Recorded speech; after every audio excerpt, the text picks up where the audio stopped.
ಸ್ನೇಹಿತರೆ, ಮತ್ತೊಂದು ಹೊಸ ಅಪ್ಡೇಟ್ನಲ್ಲಿ ಎಲ್ಲರಿಗೂ ಸ್ವಾಗತ. ಗೃಹಲಕ್ಷ್ಮಿ 11ನೇ ಕಂತಿನ ಹಣ ಬಿಡುಗಡೆಗೆ ಈ ಜಿಲ್ಲೆಗಳು ಆಯ್ಕೆ ಪಟ್ಟಿಯಲ್ಲಿ ನಿಮ್ಮ ಜಿಲ್ಲೆಯ ಹೆಸರಿದೆಯಾ ನೋಡಿ. ಸ್ನೇಹಿತರೆ, ಈ ಒಂದು ವಿಡಿಯೋ ಸಂಪೂರ್ಣವಾಗಿ ನೋಡಿ. ರಾಜ್ಯದಲ್ಲಿ ಸರ್ಕಾರ ನೀಡುತ್ತಿರುವ ಪಂಚ ಗ್ಯಾರಂಟಿ ಯೋಜನೆಗಳಲ್ಲಿ ಗೃಹಲಕ್ಷ್ಮಿ ಯೋಜನೆಯೂ ಸಹ ಒಂದು.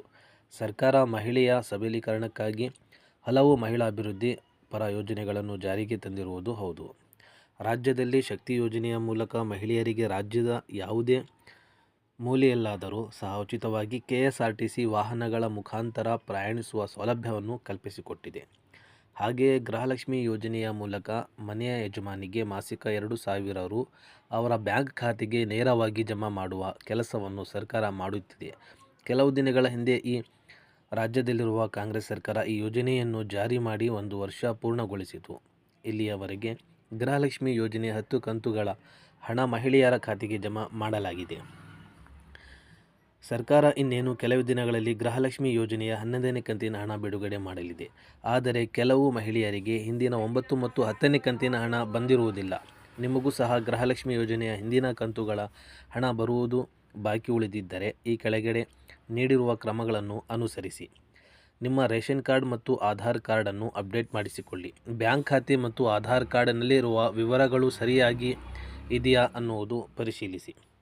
11ನೇ ಕಂತಿನ ಹಣ ಬಿಡುಗಡೆ ಮಾಡುವುದು ಯಾವಾಗ? ಈ ಹಿಂದೆ ಸರ್ಕಾರ ಚುನಾವಣೆ ಮುಗಿದ ಬಳಿಕ ಗೃಹಲಕ್ಷ್ಮಿ ಯೋಜನೆಯ ಹಣ ಬಿಡುಗಡೆ ಮಾಡಲಾಗುವುದು ಅನ್ನುವ ಸೂಚನೆ ನೀಡಿತ್ತು. ಸ್ನೇಹಿತರೆ, 20ನೇ ಒಳಗಾಗಿ ಬಿಡುಗಡೆ ಮಾಡಬಹುದು ಅನ್ನುವ ಮಾಹಿತಿಯನ್ನು ಮೂಲಗಳು ನೀಡಿವೆ. ಆದರೆ ಈ ಕುರಿತು ಸರ್ಕಾರ ಯಾವುದೇ ಆದೇಶವನ್ನು ಹೊರಡಿಸಿಲ್ಲ. ಯಾವ್ಯಾವ ಜಿಲ್ಲೆಗಳ 11ನೇ ಕಂತಿನ ಹಣ ಮೊದಲು ಬಿಡುಗಡೆ? ಸ್ನೇಹಿತರೆ, ಈ ಜಿಲ್ಲೆಗಳಿಗೆ ಈ 11 ಕಂತಿನ ಗೃಹಲಕ್ಷ್ಮಿ ಯೋಜನೆಯ ಹಣವನ್ನು ಬಿಡುಗಡೆ ಮಾಡುತ್ತಾರೆ.